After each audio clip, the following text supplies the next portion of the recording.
Et nous continuons à parler du pneumatique, bien évidemment. On va le faire avec Éric Fabieff, directeur général d'Aliapur. Alors, c'est le principal organisme Aliapur chargé des pneus usagés. Votre objectif, c'est de neutraliser le risque environnemental. Vous collectez, je crois, et vous recyclez 40 millions de pneus par an, c'est bien cela? C'est exact, oui. Alors, parmi vos caractéristiques, vous ne devez pas faire de profit? Ce n'est pas une obligation, mais oui. il ne servirait à rien puisque nous ne pouvons pas rémunérer l'actionnaire. Ouais. Aliapur, c'est l'ensemble des manufacturiers. Hein. C'est les 7 principaux manufacturiers premium, dont parlait M. Julien, mais également 273 clients qui sont des metteurs en marché, donc des gens concernés par le décret, qui ont choisi de confier à Aliapur l'exécution de leurs obligations réglementaires. Comment ça marche? Oui, rappelez-nous comment ça marche. Alors, le principe. Le principe est basé sur un décret publié en 2002, mis en application en 2004, qui consiste à mettre en place ce que l'on appelle la responsabilité élargie du producteur. En d'autres termes, c'est une notion inspirée de l'OCDE qui consiste à dire que le fait de mettre un produit neuf sur le marché ne vous exonère pas de traiter la fin de vie. Donc à ce titre, les manufacturiers et tous les metteurs sur le marché ont une obligation de collecter et de valoriser un pneu correspondant à celui qu'ils ont vendu l'année précédente. On est sur le principe de l'impôt. Et donc, les manufacturiers ont souhaité, comme le décret leur permettait, de se fédérer dans ce sujet qui était une charge, une contrainte nouvelle, au sein d'une structure dédiée, étant entendu que cette structure se doit d'être ouverte également aux autres que les manufacturiers actionnaires, sinon il y aurait distorsion de concurrence. D'accord. Et donc, on est dans une société anonyme, mais avec un objectif de non-profitabilité. Alors, ça nécessite une révolution culturelle au début. Oui, on n'a pas l'habitude. Je dois veiller à ne pas faire de profit, et quand j'ai trop d'argent, je rends l'argent. À qui? Alors, aux clients qui ont payé, puisque nous appelons tous les ans une contribution environnementale prévisionnelle, qui est basée sur nos budgets, sur nos prévisions de marché. Et qui diminue cette année? Et qui diminue depuis 2004. Nous avons commencé en 2004 à 2,20 € pour un pneu de voiture, et nous sommes à 1,35 €, 38% de baisse. Je crois qu'il ne doit pas exister beaucoup de prestations de services actuellement qui ont baissé de 38%. Mais pourquoi ça baisse depuis 2004? Ça baisse parce qu'on est intervenu dans un domaine où il y avait très peu d'organisation, les collecteurs étaient très peu professionnalisés, c'était des entreprises modestes qui étaient dans un domaine de concurrence effréné vis-à-vis du distributeur qui devait se débarrasser de ses pneus. Donc on a beaucoup professionnalisé. Ces entreprises de petite taille ont vraiment joué le jeu, se sont beaucoup professionnalisées. Nous avons également eu des rapports parfois un peu virils avec les valorisateurs, tels que les cimentiers. On est arrivé aujourd'hui à des compréhensions de qualité, puisqu'ils ils prennent du produit pour faire un substitut énergétique en remplacement du coke de pétrole.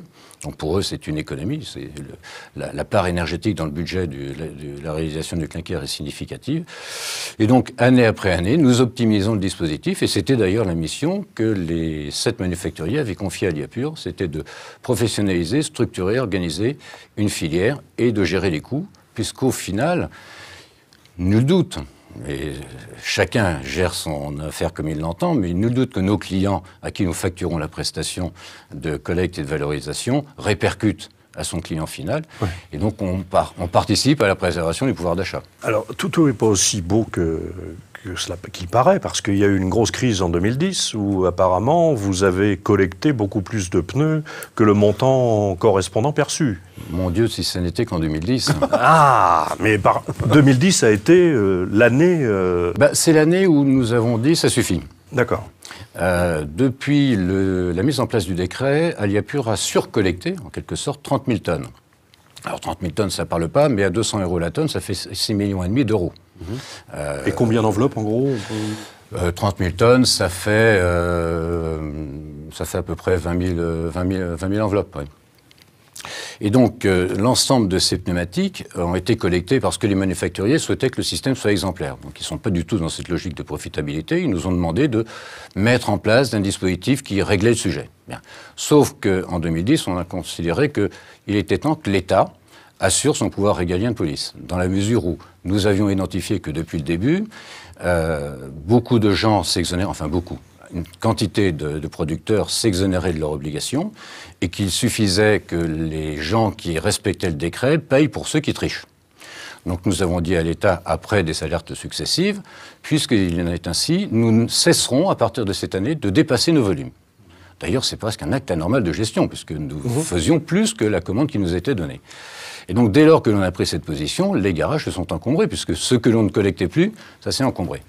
Ça nous a permis quand même d'avoir un dialogue constructif avec le ministère, avec l'État, dans la mesure où depuis des mesures ont été mises en place au travers d'une circulaire, d'une ordonnance du président de la République qui amène des sanctions à l'égard de ceux qui s'exonèrent.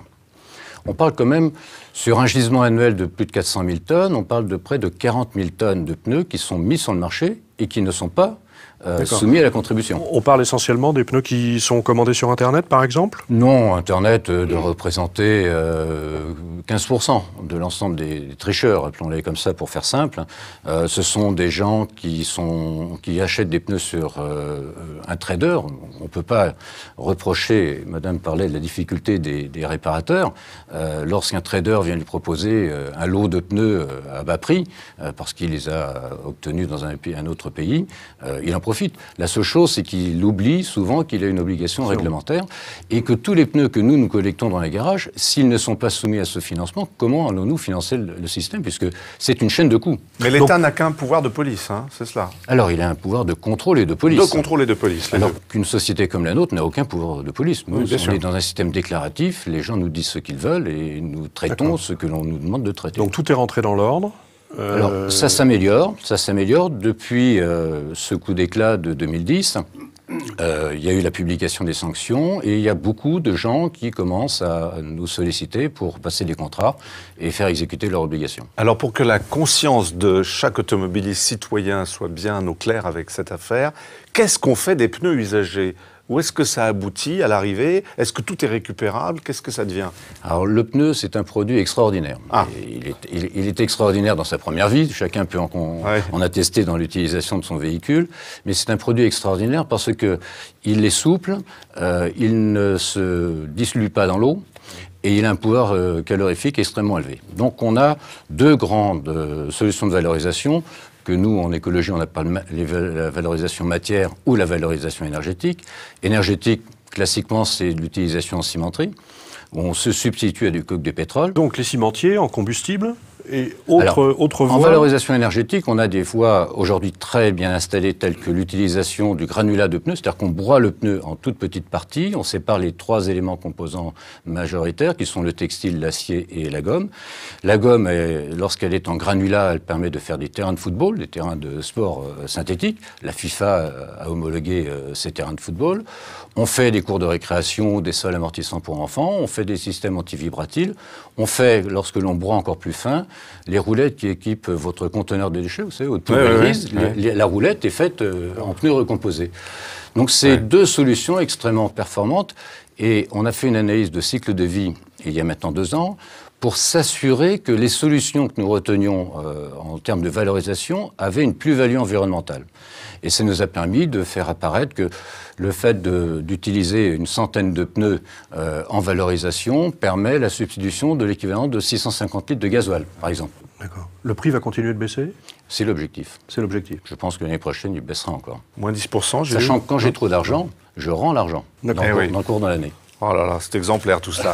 Merci Éric Fabiev, directeur général Alia Pur.